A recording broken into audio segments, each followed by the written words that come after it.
It is good to be back in Pennsylvania. It is good to be back in Pittsburgh.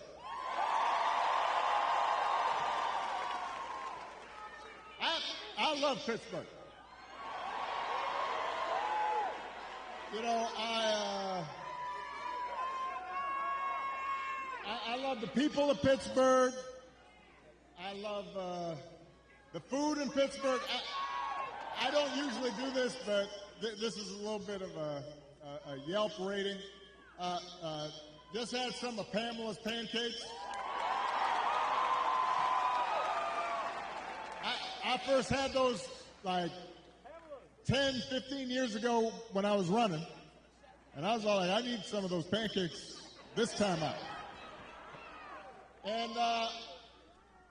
And even though I'm from Chicago, some of you may know, when I was a kid, I was a Steelers fan. So,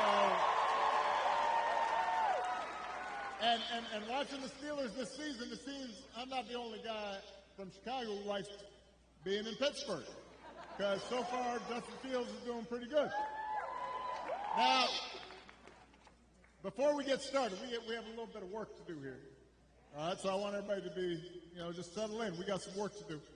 Before we get started, I did want to say that we are, heartbroken about the loss of life in Florida, North Carolina, states across the Southwest. We are thinking about people, families whose lives have been upended by the storms over the last couple of weeks. I could not be more grateful for the first responders and FEMA professionals who have put themselves in harm's way to try and help.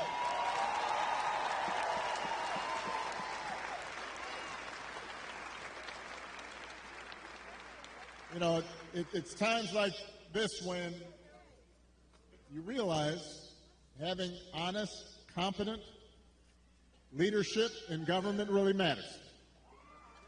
It makes a difference. And today I'm asking you to vote for some of those leaders, including some folks we need working with your outstanding governor, who you just heard from, Governor Josh Shapiro. We need them in Harrisburg. So we need you to vote for your next Auditor General, Malcolm Kenyatta. Your next Attorney General, Eugene DePasquale. Your next State Treasurer, Eric McClellan. And my buddy, your outstanding United States Senator Bob Casey.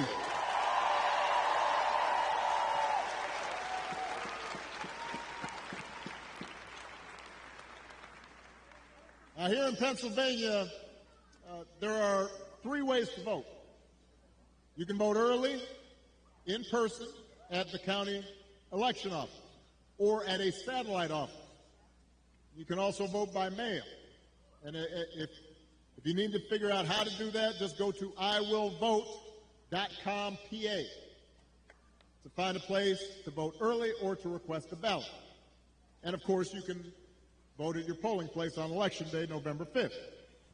But if you're at this rally, let's face it, you're probably voting unless you are 12. So you also have to help your friends and family make a plan to vote. And even if you're 12, you can do that. Talk to your mom and dad and aunts and uncles, because together we have a chance to choose a new generation of leadership in this country and start building a better and stronger and fairer and more hopeful America. Now, you've already heard tonight, this election is going to be tight, because there are a lot of Americans who are still struggling out there. They're still striving to make life better for themselves, for their families, and for their kids. And let's face it, as a country, we've been through a lot these last few years. We had a historic pandemic wreaking havoc on communities and businesses. Disruptions from the pandemic then caused prices to spike, and that put a strain on family budgets. And in many ways, it's felt like the aspirations of working people have taken a back seat to the priorities of the rich and the powerful. So I get it, why people are looking to shake things up. I mean, I am the hopey-changey guy. So I understand people feeling frustrated and feeling we can do better.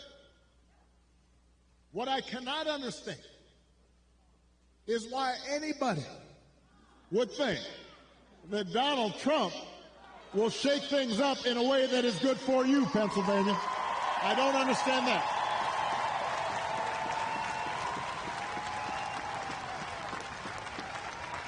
Because there is absolutely no evidence that this man thinks about anybody but himself. I've said it before. Donald Trump is a 78-year-old billionaire who has not stopped whining about his problems since he rode down his golden escalator 9 years ago. You've got the tweets in all caps, the ranting and the raving about crazy conspiracy theories. You got the 2-hour speeches, word salad, just, it's like Fidel Castro. Just on and on. Constant attempts to sell you stuff. Who does that?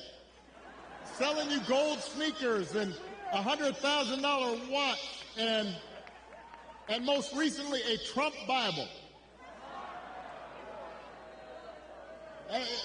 He wants you to buy the Word of God, Donald Trump edition.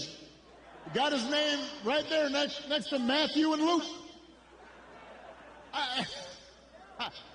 I mean, you could not make this stuff up.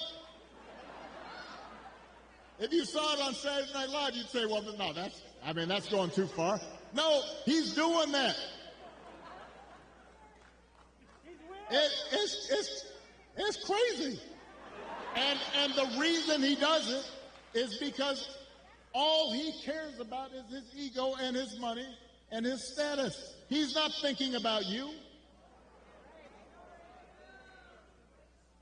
Donald Trump sees power as nothing more than a means to an end. He wants the middle class to pay the price for another huge tax cut that would mostly help him and his country club buddies. Doesn't care if he costs more women their reproductive freedoms because it won't make a difference in his life. Do not boo. Vote.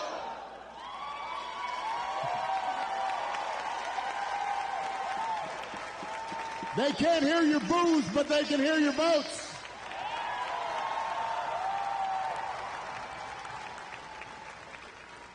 Most of all, Donald Trump wants us to think that this country is hopelessly divided between us and them, between the quote-unquote real Americans who support him and the outsiders who don't.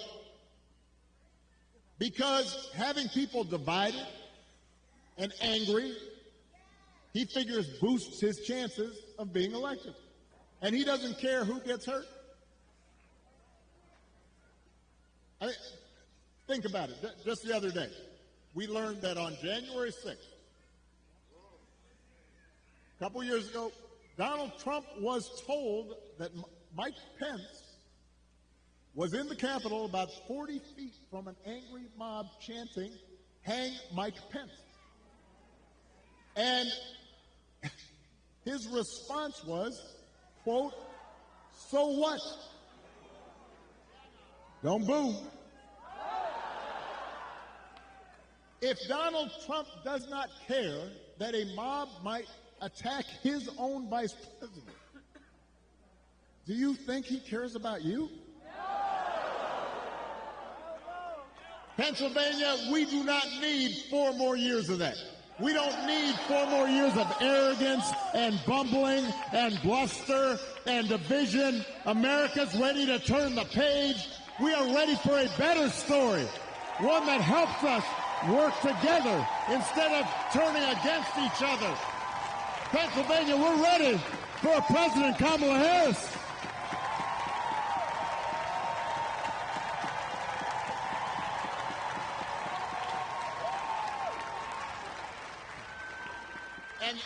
And the good news is Kamala Harris is ready to do the job. This is a leader who has spent her life fighting on behalf of people who need a voice and a champion. Somebody who was raised in the middle class, who worked a summer job at McDonald's while she earned a degree, who believes in the values that built this country. Somebody who has served with distinction in every office that she has ever held. I think we probably had a fainting spell back there. So let's make space for the emergency folks. This happens sometimes. Everybody bend their knees a little bit. You've been standing for a while. You can dance if you want. I just suggest you bend your knees. But she'll be okay. Kamala is as prepared for the job as any nominee for president has ever been. That's who Kamala is.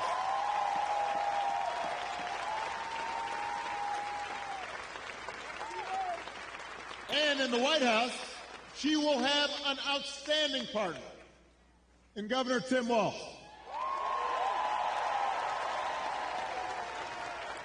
Tim is a veteran. He is a teacher. He's a coach. He's a hunter. He's been a great governor working with Democrats and Republicans to get stuff done. He can also take a vintage truck apart and put it back together again. You think Donald Trump can do that? For that matter, do you think Donald Trump has ever changed a tire in his life? I'm just trying to picture it.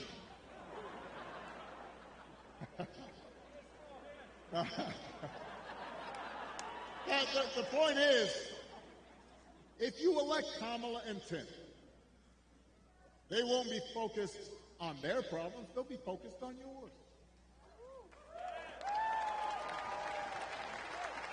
They understand that too many folks here in Pennsylvania and across the country are struggling to pay the bills.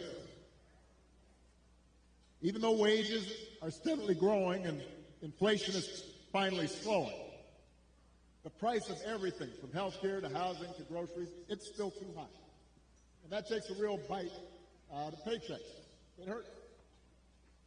So the question is, who's really going to do something about it? That's what you should be asking yourself. Now, Donald Trump's plan is to do what he did last time, which was give another massive tax cut to billionaires and big corporations.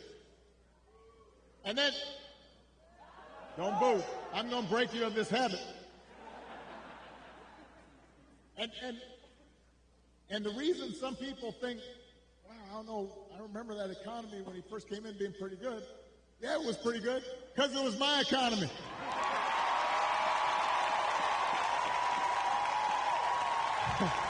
We had had 75 straight months of job growth that I handed over to him. It wasn't something he did. I spent 8 years cleaning up the mess that the Republicans had left me the last time. So just in case everybody has a hazy memory,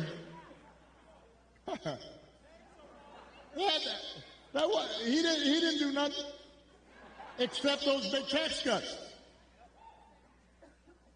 His other big economic plan now is to slap tariffs on everything, from food to TVs. Now, understand what tariffs are. Anything that's coming from that's made elsewhere and comes here, you slap extra money on top of it. And if other countries are cheating, in some cases, it makes sense because you want to have a fair playing field. But what he's proposing is basically a Trump sales tax. that could cost the average family almost $4,000 a year. So if you're concerned about higher prices, that is not the way to get lower prices. That's going to come out of your pocket. You think prices are high now? Donald Trump's message basically is, you ain't seen nothing yet.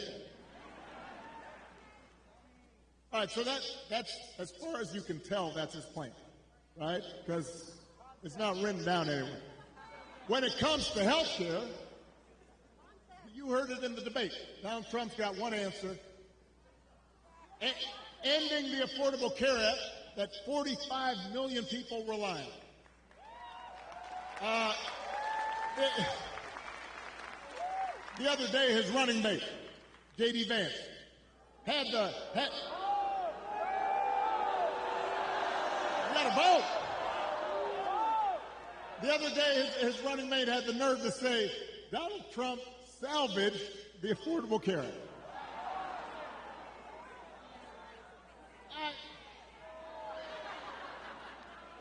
I mean, Donald Trump spent his entire presidency trying to tear it down. And by the way, he couldn't even do that right. And now, 8 years after he was elected, when he was asked about what he was going to do, he says he's got concepts of a plan for how he'd replace it. Now, I want you all to think about this for a second. Let's say your boss gives you an assignment, a project. He says, I need this on Friday. And Friday comes around and he says, so, did you finish that project I asked for? And you say, well, I actually haven't started, but I have a concept of a plan. Or you could try it at home. Honey, did you do the dishes? I have a concept of a plan to do the dishes. How's that going to go over? If it wouldn't work for you, why in the heck should it work for the President of the United States?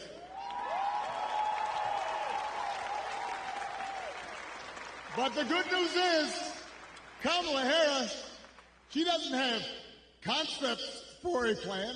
She has an actual plan to make your life better.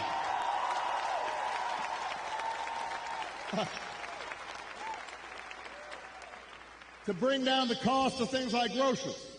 She'll go after corporations that are jacking up prices. Just like she went after big banks and for-profit colleges when she was an attorney general in California. And believe me, when she does, nobody's going to want to stand in her way. I remember after the home mortgage crisis, Kamala pushed me and my administration harder than any other attorney general in the country to make sure homeowners got a fair settlement. It did not matter that she was pushing a Democratic administration. She was not going to let anybody stop her from winning as much relief as possible for the families who deserved it. And because of the work she did, those families got billions more than they would have otherwise got. That's the kind of president Kamala Harris will be.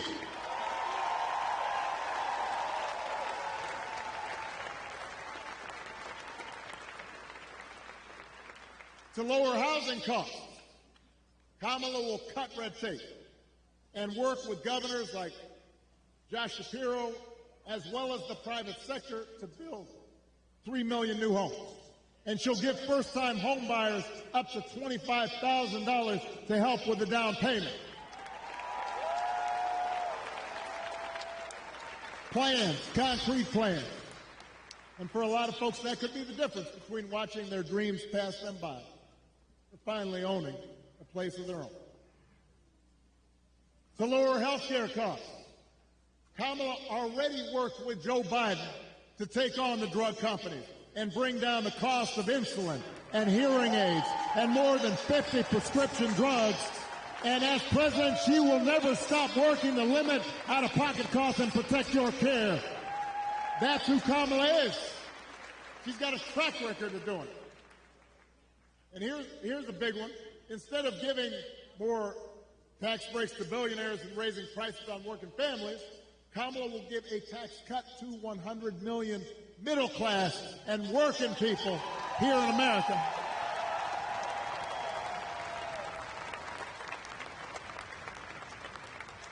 So, if you're a new parent, you could qualify for a $6,000 tax credit during the first year of your child's life. Because I don't have to tell a lot of you, raising kids is hard. And she wants to make it easier to afford stuff like a crib or a car seat or diapers. I remember buying diapers. I remember the first time I went in the store, right after Malia was born. I was like, what? That's how much diapers cost? I remember changing diapers. You think Donald Trump ever changed a diaper?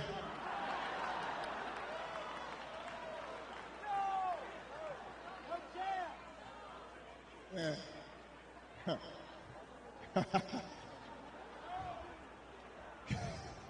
I almost said that, but I decided I shouldn't say it.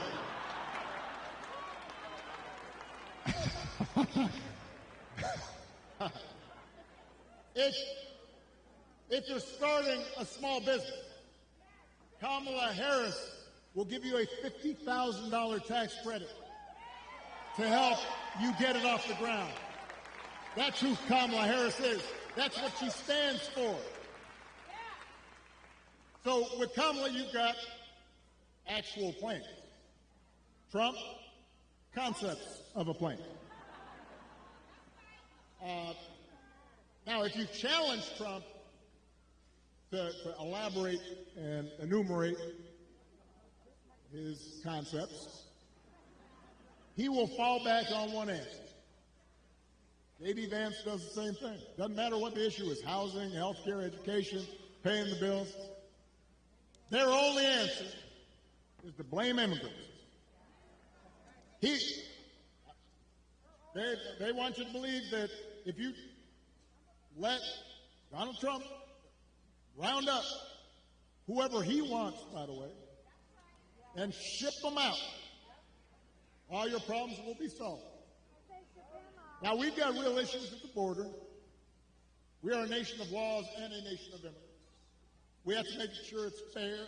There are communities at the border that can be overrun. We've got to actually solve a problem. But when I hear Donald Trump talking, I've got one question. As I recall, Donald Trump was president for 4 years.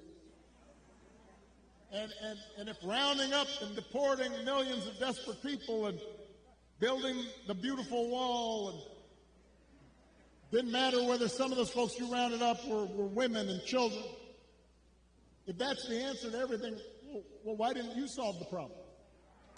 Why were the number of immigrants basically the same when you left office as when you took office?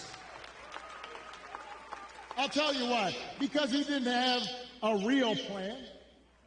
He had talking points. He had concepts of a plan. And the plan was mean and ugly. And it was designed to enhance his politics and make people angry, not to solve the problem. You know what would actually help bring order to the border and fix our immigration system? The bipartisan deal that Kamala Harris supported, even though it was written by one of the most conservative Republicans in Congress, the same bill that Donald Trump tanked on purpose because he thinks fear-mongering is how he's going to win this election. He told Republicans, even the ones who had originally supported it, don't vote for it, because he doesn't want the problem solved. We don't need a president who will make problems worse just to make his own political circumstances better. We need a president who actually cares about solving problems, and making your life better. And that's what Kamala Harris will do.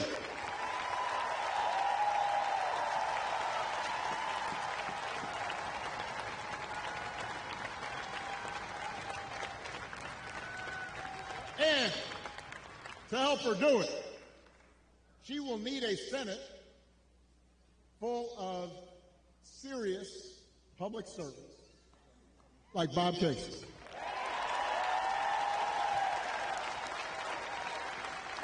I'm going to talk about this man just for a second. I've known Bob for almost 20 years. I've watched his daughters grow up. I know his brothers and cousins, and let me tell you, there are a lot of brothers and cousins. And I can tell you that no one is more humble and more honest and more rooted in his community and has more integrity than Bob Casey.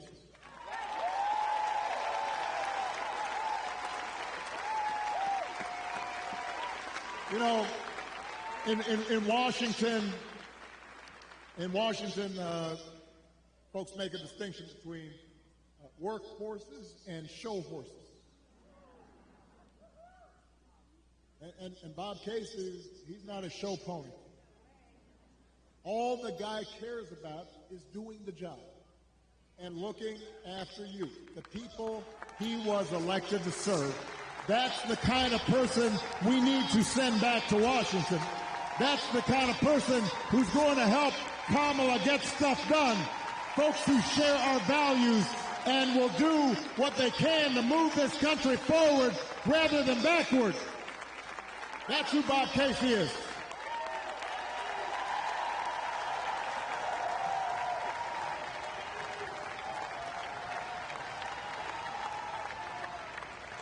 Now, one of those values is freedom. And during election time, there are a lot of flags and there's a lot of talk about freedom. So let me talk about that just for a second. Because I don't think we've ever had an election with candidates who understand freedom more differently. For Donald Trump and his cronies, freedom means that the powerful can do whatever they please. Fire workers for trying to organize a union. Dodge paying their fair share of taxes. Try to throw out your votes when they lose an election. Control what women can and can't do with their bodies. In other words, for Trump, freedom is getting away with stuff.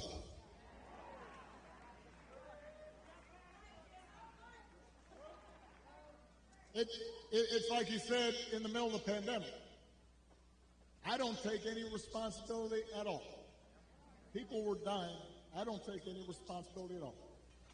Not sure any other president has ever uttered that statement. We have a broader idea of freedom. We believe in the freedom to provide for our families if we're willing to work. The freedom to breathe clean air and drink clean water and send our kids to school without worrying if they come home.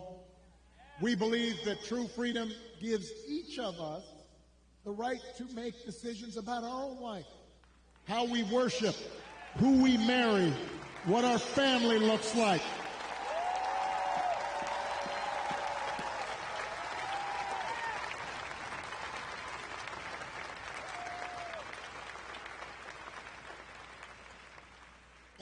And real freedom also means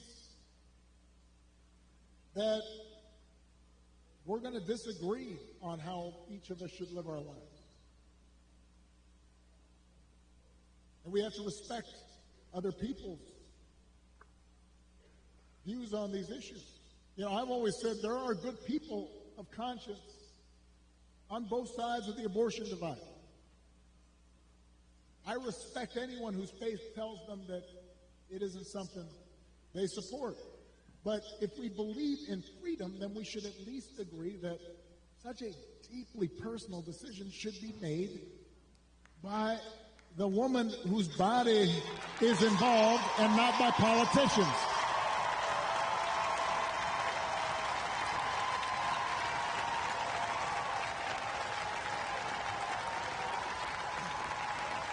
And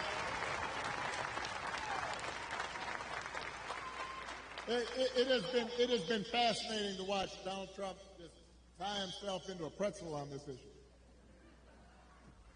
I mean, when he ran for president the first time, he said he would support punishing women who got an abortion. That's what he said. Thank you. Now, well, a couple weeks ago, what did he say? He said, "Don't worry, women, I'll be your protector. I'll tell you how he protected you." He handpicked 3 of the Supreme Court justices who overturned Roe versus Wade. Went out there and bragged about it. And now there are Trump abortion bans in 20 states, many of them with no exception for rape or incest. And when he's asked about it, he says, well, everybody wanted it this way. Really? He thinks women want to have to drive hundreds of miles to find a doctor who can help them? Does he think doctors want to choose between letting a woman die or going to jail for giving her the life-saving care that she needs? That is not something people chose. Now, Donald Trump may be confused about that issue. But let's not be confused. Let's be clear about what's at stake here. If you send Bob Casey back to the Senate, he'll vote to restore reproductive freedom that women had for nearly 50 years. And if Congress passes that bill, Kamala Harris will sign it into law.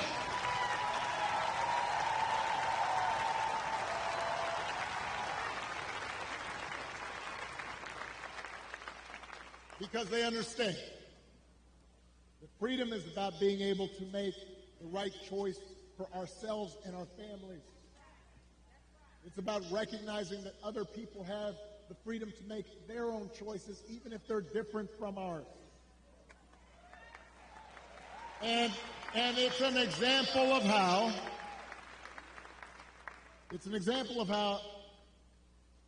at the end of the day, this election isn't just about politics. It's about values. It's about who we are and how we treat each other. And the example we want to set for our children and for their children. And it's about character. You know, some of you know that when I was growing up, I didn't have a father in the house. But I did have plenty of people around me. Stepfather, grandparents, teachers, coaches, most of all my mom, who taught me the difference between right and wrong,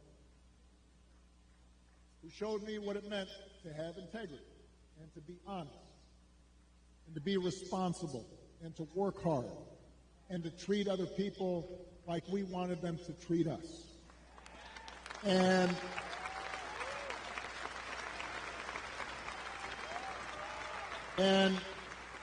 I had a bunch of role models out there who helped raise me to become a man, and I made mistakes, and sometimes I didn't live up to those values that had been taught the way I should have, and I was checked and I was corrected, and I internalized those values, and I tried to live up to them. And I suspect most of you grew up the same way. And you know, that process of trying to live out your best self, trying to live out your values, that doesn't stop after the age of 20 or 21. It keeps going. And as I got older, I continued to benefit from friends like Bob Casey and Josh Shapiro and others who would reinforce those values. and who I didn't want to disappoint. And obviously, my wife.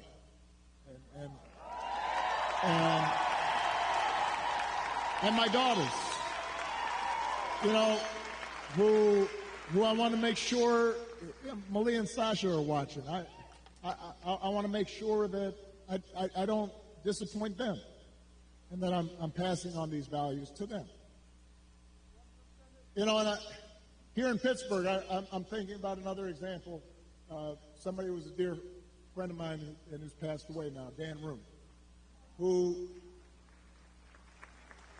you know, here was a guy who won 6 Super Bowls, 8 AFC championships, had enormous wealth and power. But I remember walking around, I guess it was Heinz Field by that time. I'm old enough to remember Three Rivers Stadium. Now I know it's something else. But Dan knew the name of every single person in the Steelers organization. You know, we'd pass by a custodian and he'd say, "Hey, Jimmy, how you doing? How's the family?" All the front office staff, he cared about them. He used his influence to get more black and brown head coaches hired in the NFL. He gave back to his community. He was known for his integrity. He helped support the peace process in Northern Ireland, became my ambassador to Ireland, and continued to help encourage people who were so far apart to come together. He had character. That's what I think about so much these days, because it's so different from what we see out of the Republican nominee. And it's been one of the most disturbing aspects of this election season about Trump's rise in politics, is how we seem to have set aside the values that people like Dan stood for and Bob stood for and that I was taught, and those didn't used to be Republican Democratic values.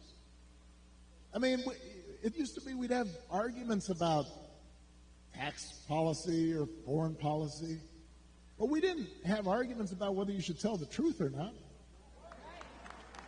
We didn't make excuses for people who just violated basic norms of treating people fairly and with respect. I mean, just last week, I talked about this. We had one of the deadliest hurricanes in American history.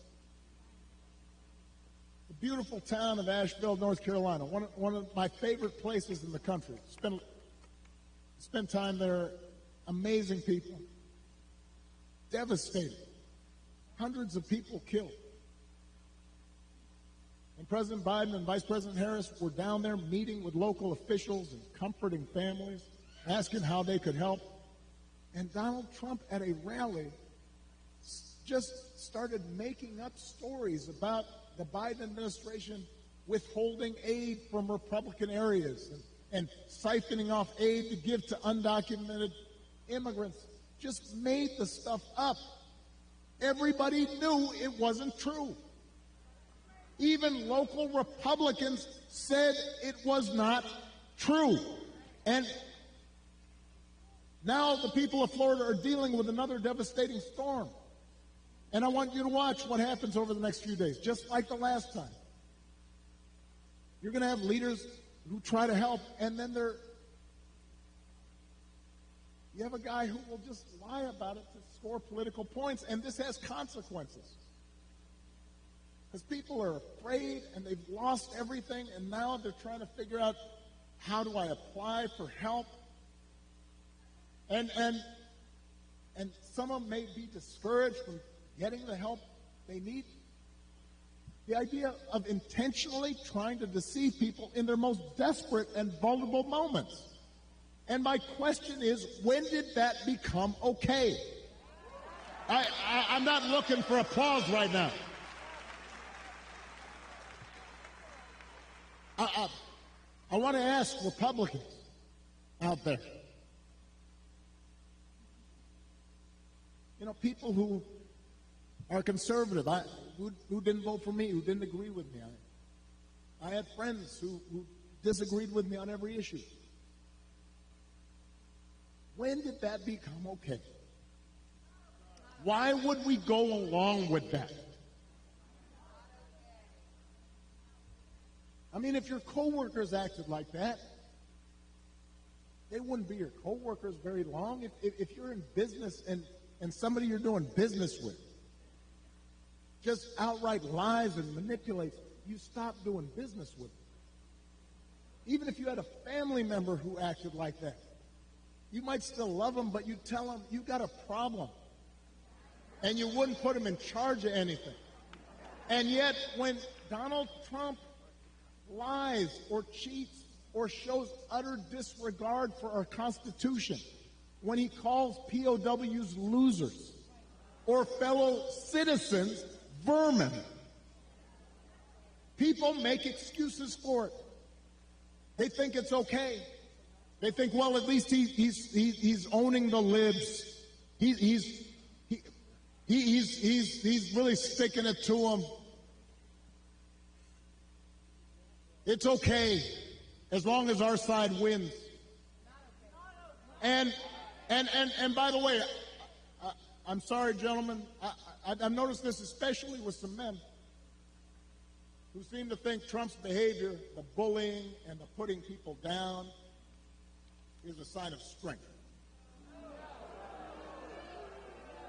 And I am here to tell you that is not what real strength is.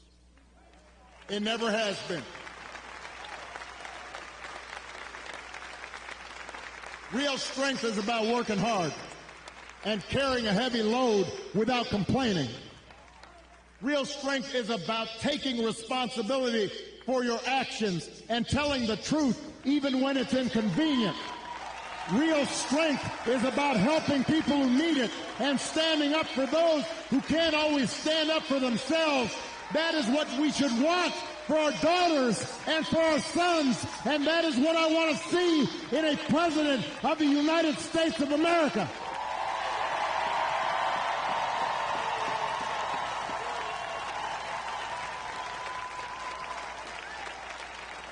And the good news is that you have candidates to vote for in this election that demonstrate that kind of character, who know what real strength looks like, who will set a good example and do the right thing and lead this country better than they found it. So, Pennsylvania, that is the choice in this election.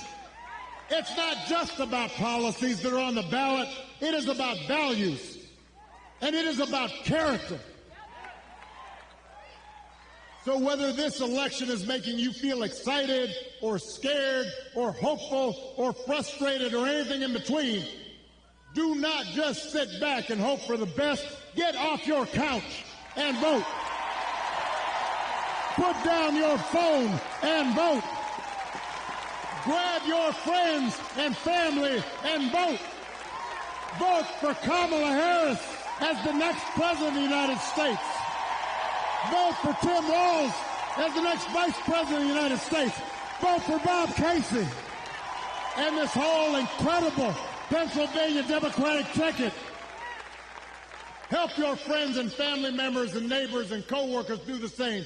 Because if enough of us make our voices heard, we will leave no doubt about the election outcome. We'll leave no doubt about who we are and what America stands for.